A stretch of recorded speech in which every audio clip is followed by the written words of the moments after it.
Est à Monsieur Damien Maudet pour le groupe La France Insoumise. Merci Madame la Présidente. Ma question s'adresse à Madame la Ministre de la Santé. Quand il y a des morts, on ne fait pas remonter l'info aux autorités. Si ça ne fait pas trop de bruit, on met l'incident sous le tapis. Voilà ce que nous dit désabusé, dégoûté, un chef de service des urgences. Et on m'écrit. À Limoges, ce week-end, on a eu 90 personnes aux urgences. Ça veut donc dire qu'il y en avait 70 qui attendaient dans les couloirs. À Strasbourg, le taux d'occupation des lits est de 190%. Ils ont même installé une unité d'urgence sur le parking. À Carré, en Mayenne, à Pertuis, partout en France, les soignants sont dans la survie, des patients sont à l'agonie. À Necker, les médecins alertent. Un enfant meurt tous les mois, faute de pouvoir être opéré. Sur le seul mois de décembre 2022, 150 personnes seraient décédées aux urgences, faute de prise en charge.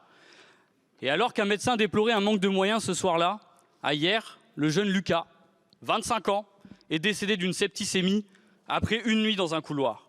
Soignants en survie, patients à l'agonie et les drames se multiplient.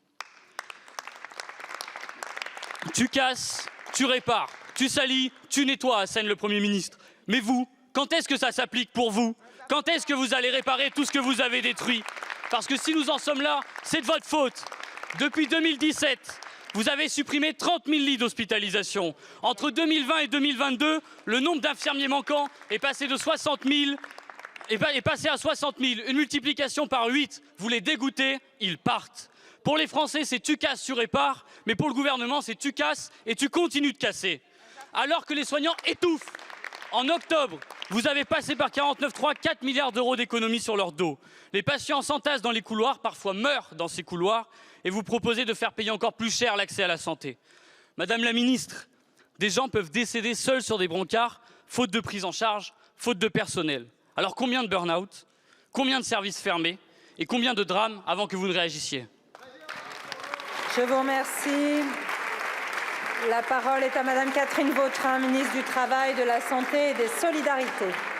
Merci Madame la Présidente, Mesdames et Messieurs les députés, Monsieur le député Damien Maudet. Monsieur le député, chacun le sait, dans notre pays, 52 000 personnes passent chaque jour dans les services des urgences, dont 10 000 enfants. Ça, c'est la réalité de ce que nous vivons au quotidien avec des femmes et des hommes qui sont particulièrement mobilisés. Je veux parler des équipes soignantes. Pour autant, vous l'avez dit, et je pense que chacun peut le dire ici, chaque mort est évidemment un drame. Alors, l'engagement du gouvernement est extrêmement concret et je voudrais le remettre en avant.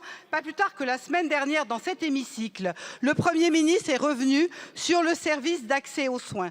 Nous avons actuellement une soixantaine de services d'accès aux soins dans notre pays qui réunissent précisément les libéraux et les professionnels hospitaliers. L'objectif, c'est que d'ici l'été, c'est pas long, d'ici l'été, nous ayons des services d'accès aux soins dans chacun des départements. Parce qu'un service d'accès aux soins dans chaque département, mesdames et messieurs les députés, c'est la certitude d'avoir une réponse médicalisée en fonction des besoins de chacun de ces patients.